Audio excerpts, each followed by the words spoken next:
Once upon a time, there were 4 little rabbits, and their names were Flopsy, Mopsy, Cottontail, and Peter. They lived with their mother in a sandbank underneath the root of a very big fir tree, and there was nothing their mother liked better than to busy herself at home, cooking and looking after her children. My name is Mrs. Rabbit, and happy is my lot. See what beautiful children I have got. I work for them and care for them and teach them how to be most respected members of the bunny family. We're a happy family, yes, a happy family, and we live at the foot of the big fir tree. Flopsy and Mopsy, How could they be sweeter? and funny little Cottontail. And Peter, I'm naughty.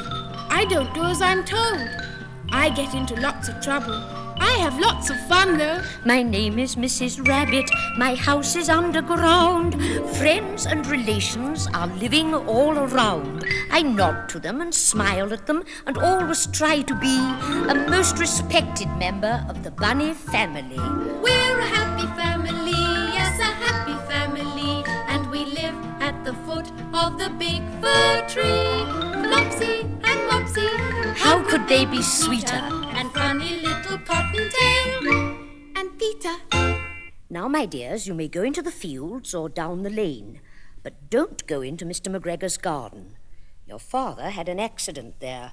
He was put in a pie by Mrs. McGregor. Now, run along and don't get into mischief. I'm going out. Old Mrs. Rabbit took a basket and her umbrella and went through the wood to the baker's. She bought a loaf of brown bread and 5 currant buns. Flopsy, Mopsy, and Cottontail, who were good little bunnies, went down the lane to gather blackberries. But Peter, who was very naughty, ran straight away to Mr. McGregor's garden and squeezed under the gate. oh, it is a tight squeeze. There, I'm through. Oh, look at those lettuces. I must have some of those. The lettuce in this garden I count my very own, and every day I come here to see what has been sown. I love McGregor's garden and watch with tender care to make quite sure that not one leaf is left to wither there. And those French beans. Delicious. And my, oh my, radishes. Oh dear, I think I've eaten too much. I must have some parsley. Feeling rather sick, he went to look for some parsley. But round the end of the cucumber frame, whom should he meet but Mr. McGregor? Mr. McGregor was on his hands and knees planting out young cabbages. Suddenly he looked up and saw Peter. Ah, a rabbit. He's been stealing my lettuces. Stop, thief! He jumped up and ran after Peter, waving a rag. Peter was most dreadfully frightened. He rushed all over the garden, for he'd forgotten the way back to the gate. He lost one of his shoes among the cabbages and the other shoe amongst the potatoes. Oh dear, he'll catch me. Stop, thief! He's stolen my radishes! Oh dear, help! He'll catch me. I'll be rabbit pie. No, I'm winning. I'm going to get away. Oh! Peter had run into a gooseberry net and got caught by the large brass buttons on his new blue jacket. Oh dear, I'm caught now. This is the end of Peter Rabbit. I'll be rabbit pie. I hope I give him hiccups. It's all very well for you to say exert yourself. I'm all caught up in this net. Mr. McGregor came up with a sieve, which he intended to pop upon the top of Peter. But Peter wriggled out just in time, leaving his jacket behind him. Hooray, I'm free! Peter rushed into the tool shed and jumped into a watering can. Oh dear, this would have been a beautiful thing to hide in if it had not had so much water in it. Oh, here comes Mr. McGregor. Stop, thief, not another lettuce leaf. Will you have radishes and parsleys, carrots and baby peas? Each and everything belongs to me, not to you, but to me. If I catch you, you will die, then you'll be rabbit pie, supper for me wife and I. Stop thief! Stop thief! I know he's in here somewhere. He's behind that brush. No, he's behind that sack of potato seed. No. Ah, he's under one of those flower pots. No. No. No. No. Tissue! There he is. Come here. Mr. McGregor was after him in no time and tried to put his foot upon Peter, who jumped out of a window, upsetting 3 plants. The window was too small for Mr. McGregor, and he was tired of running after Peter. He went back to work.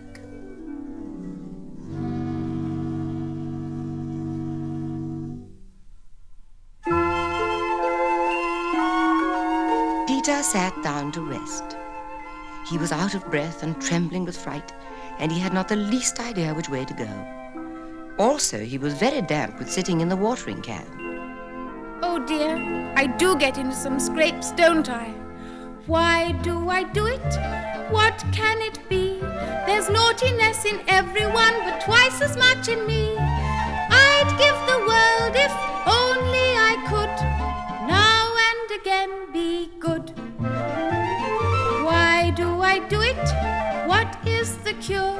My brothers and my sisters find it easy, I am sure. No one believes I'd like to be good. Nevertheless, I would.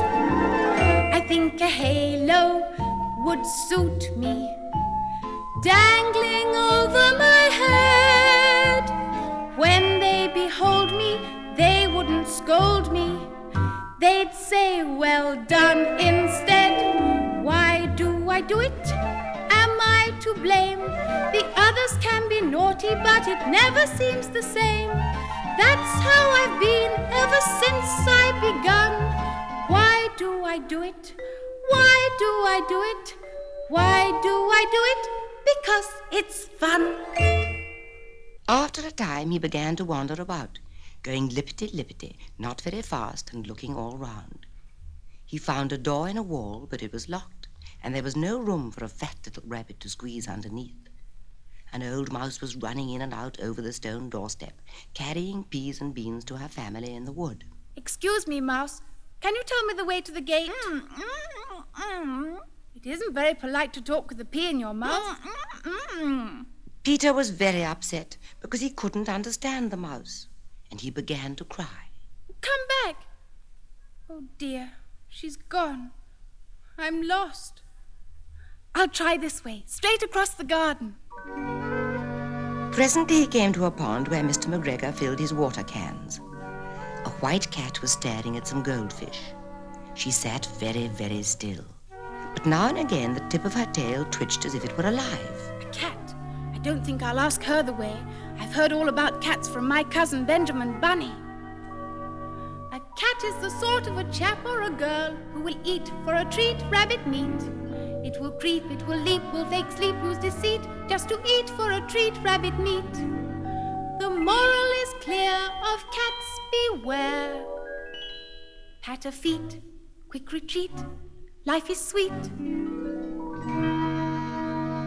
He went back towards the tool shed, but suddenly, quite close to him, he heard the noise of a hoe. Scritch, scratch, scratch, scritch. Peter scuttered underneath the bushes. But presently, as nothing happened, he came out and, climbing on a wheelbarrow, looked around. The first thing he saw was Mr. McGregor hoeing onions.